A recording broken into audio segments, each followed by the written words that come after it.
তারেক শব্দের অর্থ কিন্তু শুকতারা। আচ্ছা, বাহ, ভালো একটা বিষয়। কিন্তু এই শুকতারা কি হইতে পারবেন তারেক, এইটাই ছিল আমার লেখার, এইটাই আর কি, এই উদ্দেশ্যে আমি লিখেছি।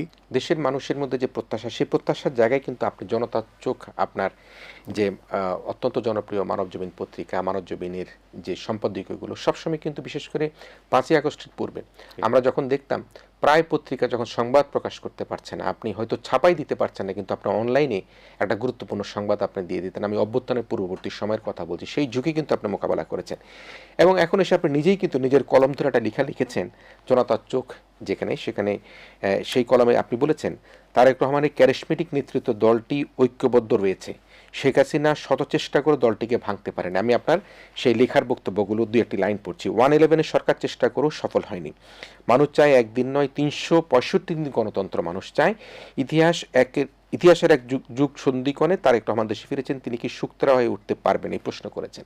আমার প্রশ্ন হচ্ছে, বিএনপিকে ভাঙ্গার চেষ্টা, তারেক রহমানের ক্যারিসমেটিক নেতৃত্ব, 365 দিনের আপনার গণতন্ত্রের প্রত্যাশা, এবং জনাব তারেক রহমানকে শুকতারা হয়ে উঠবার জন্য আপনি যে অভিব্যক্তি ব্যক্ত করেছেন, সেই জায়গাটাকে আপনি কীভাবে দেখেন? ওই যেটা বললেন যে মাক্কিতে ওই পরিবর্তনের আগে, ওই অভ্যুত্থানের আগে পর্যন্ত কী অবস্থা, সেই জন্য আমাকে অনেক মূল্য দিতে হয়েছে লেখার জন্য। 8 মাস আমাকে দেশের বাইরে থাকতে হয়েছে, দেশে ফিরতে পারি নাই।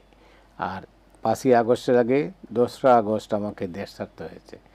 যাই হোক, সেটা ব্যক্তিগত পর্যায়ে আমি নাই বললাম। আমরা ইচ্ছা করলে, আমরা যেটা আগেও বলেছি যে ইচ্ছে করলে আমরা অনেক কিছু পাল্টাতে পারতাম, কিন্তু আমরা পাল্টাতে পারিনি। তার কারণ হলো আমাদের নিজেদেরই দুর্বলতা ছিল। কারণ আমরা আগে সাংবাদিক না হয়ে আমরা আগে দল হয়ে গিয়েছিলাম। দলের লোক হয়ে যাওয়ার কারণে আমাদের আজকে পরিণতিটা, কিন্তু এখনও মানুষ কিন্তু আমাদের প্রতি আস্থা রাখতে পারছে না, যে আবার বোধহয় আর একটা গোষ্ঠী তৈরি হচ্ছে, যে এরা খালি হয় বিএনপির রাজনীতির দিকে, তারেক রহমানের দিকেই ঝুঁকে পড়বে। এটা কিন্তু এটা দেশের জন্য কাম্য হতে পারে না। বিশেষ করে গণতান্ত্রিক শাসনে সাংবাদিকদের একটা যথেষ্ট ভূমিকা আছে। আর সাংবাদিকরা যদি সত্য কথা না বলেন তাহলে সমস্যা হয়। কারণটা হলো দেশটা মারাত্মকভাবে ক্ষতিগ্রস্ত হয় বিভিন্নভাবে। আমি বলেছি যে একদিন নির্বাচন হলো, ওই দিন শুধু গণতন্ত্র, আর পরের দিন থেকে আর কোনো গণতন্ত্রই নেই, সেটা কার্যকর হবে না। 364 দিনই, 65 দিন, 364 দিনই গণতন্ত্র থাকুক। এই গণতন্ত্রের চর্চা যদি চালু হয় তাহলে বাংলাদেশটা গণতান্ত্রিক শাসনের দিকে যাবে। আর না হলে তো এখন তো দেখতেছিলাম একটা মানে অন্য শাসনের দিকে যাচ্ছিল, সেটা হয়তো এক জায়গায় থেমে গেছে এখন। আর থেমে গেছে এই কারণে, কারণ মানুষ কিন্তু আসলে উগ্রপন্থা বিশ্বাস করে না। মানুষ শান্তি চায়, আর মানুষ একটা মানে মডারেট পলিটিক্স। মুসলমানদের মানে বাঙালি মুসলমানদের সম্পর্কে ওয়েস্টার্ন মিডিয়া বা ওয়েস্টার্নরা যারা বলে, এরা সবসময় একটা মডারেট চিন্তাভাবনা করে। আমাদের এখানে কিন্তু সবই আছে, সব ধর্মের মানুষই আছে, মানুষের মাঝে উগ্রতাও আছে। তার দিনের শেষে কিন্তু সবাই একটা মডারেট, মানে এইরকম যে সে কোনোভাবেই কারো সঙ্গে বিরোধে যাবে না, শান্তিতে থাকবে, শান্তিপ্রিয় মানুষ যারা। তো সেই কারণেই বলি যে আপনি যেটা বলছেন যে 365 আমি বলছি এই কারণে বলছি। আর আমি বলছি তারেক শব্দের অর্থ কিন্তু শুকতারা। আচ্ছা, বাহ, ভালো একটা বিষয়। কিন্তু এই শুকতারা কি হইতে পারবেন তারেক, এইটাই ছিল আমার লেখার, এইটাই আর কি, এই উদ্দেশ্যে আমি লিখেছি। আমি লিখেছি যে আসলে তিনি কি পারবেন, নাকি তিনি আপোষের চোরাবালিতে আবার হারিয়ে যাবেন, তিনি কি আবার দলীয় রাজনীতির কাছে নিজেকে আত্মসমর্পণ করবেন, নাকি তিনি জাতীয় নেতা হবেন। এখন 3টা প্রশ্ন তার সামনে। এখন তিনি কি হবেন, তিনি জাতীয় নেতা হবেন, নাকি দলের মধ্যে সীমাবদ্ধ থাকবেন, যেটা শেখ হাসিনা নিজেকে মানে শুধু আওয়ামী লীগের নেতৃত্ব মেনে গেছিলেন। কিন্তু আওয়ামী লীগের নেত্রী হইলে তো হওয়ার কারণেই তো আজকে ওনার পতনের সঙ্গে সঙ্গে দলও চলে গেল, সরকারও চলে গেল। এটা তো হওয়ার কথা ছিল না, ওদের হওয়ার কথা ছিল, কোনো কারণ ছিল না।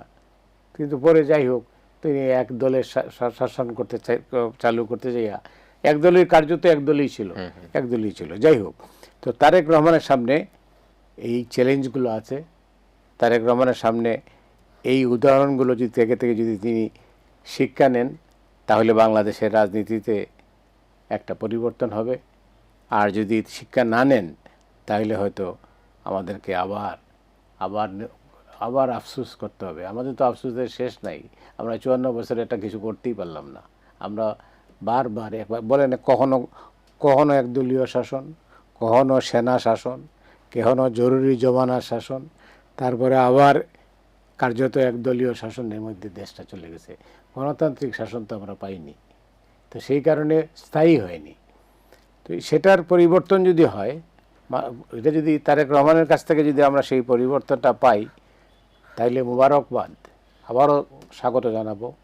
আমি আবার তাদের আলোচনা সভাতেই আমি বলেছি, তাদের মানে বিএনপি আয়োজিত আলোচনা সভায় আমি বলেছি, যদি ভালো কাজ করেন প্রশংসা করব, খারাপ কাজ করলে সমালোচনা করব। এইটাই হলো আমার কাজ এখানে। মানে দল বড়, আমি দলের প্রশ্ন তো এখানে নেই, বা ব্যক্তির প্রশ্নও নেই। আর সুবিধা নেওয়ার জন্য আমার মানে আমি কোনোদিন এটা চিন্তাও করি নাই, করতেও চাই না।